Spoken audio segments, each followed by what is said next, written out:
Bonjour, bonsoir, selon le temps, là où tu es. La grâce de Dieu te visite, soit manifeste dans ta vie, parce que Dieu est bon. C'est important que nous le connaissions. Et plus tu connais Dieu, tu vas voir que tu seras en paix. Alors, aujourd'hui encore, nous allons parler de quelque chose qui est, voyez, important au moment où nous vivons. Il faudrait que nous le sachions. Quand tu regardes la vie de l'homme, sur la terre, que tu veux ou non, que tu aies des biens ici actuellement ou non, nous sommes considérés comme des étrangers. Et tôt ou tard, chacun de nous allons quitter cette terre. Mais souvent, quand nous vivons et que nous avons tellement de biens, on se dit qu'on n'a pas besoin de quelqu'un. On se suffit et on est rempli de nous-mêmes. Alors, même quand on nous interpelle sur des choses, ça ne nous dit rien.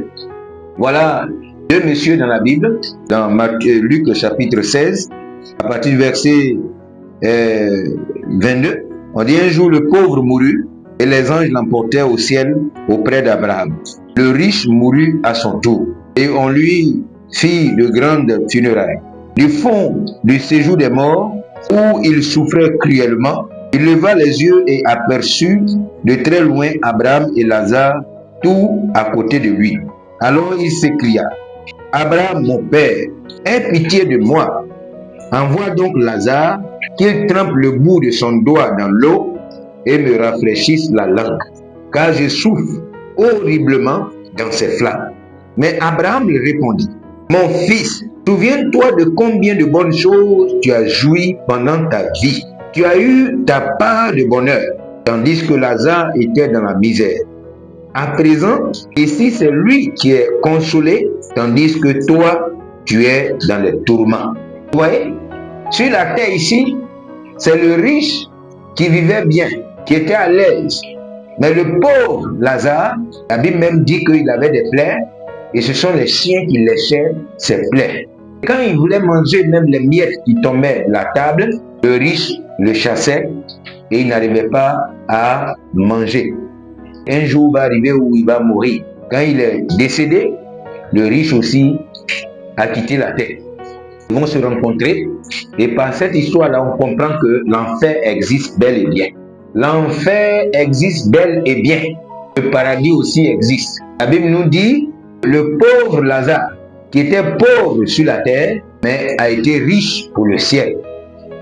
Il était à côté du père Abraham, et le riche, là-bas, qui est devenu pauvre maintenant, demande que Lazare pointe son doigt dans l'eau, mette son doigt dans l'eau, et vienne mettre ça sur sa langue.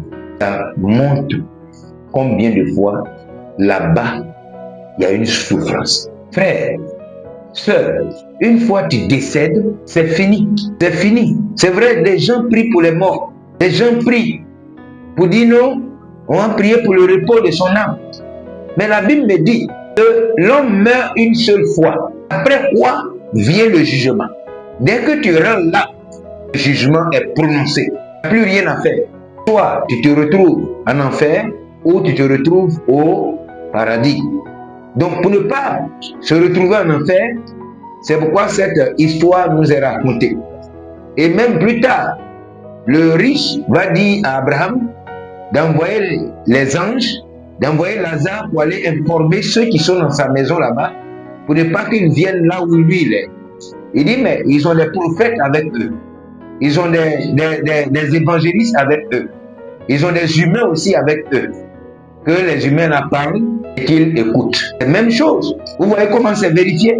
Dieu est en train de m'utiliser maintenant pour te parler. Toi qui tombes sur cette vidéo, pour te parler. Parce qu'au lieu d'envoyer un ange là-bas, ils ne vont pas croire. Mais Dieu se saisit encore des gens pour parler, pour annoncer la bonne nouvelle. C'est pourquoi il est important.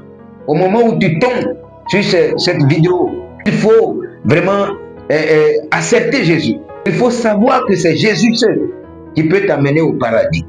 À part lui, il n'y a pas d'autre personne. À part lui, il n'y a pas d'autre personne.